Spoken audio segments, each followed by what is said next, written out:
arrintan dhegayso nebiga wuxuuna farayaa ilaahayna uu sharci ka dhigay inaan walaaltinimada iyo kalgacaylka islaamnimada ilaalino.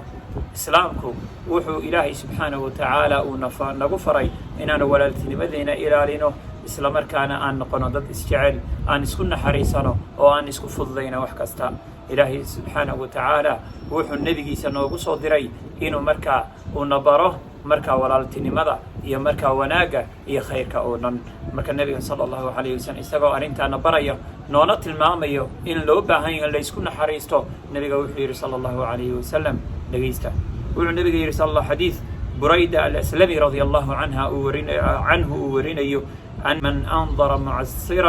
من أنظر معسرا كان بكل يوم صدقة ومن أنظره بعد أجله كان له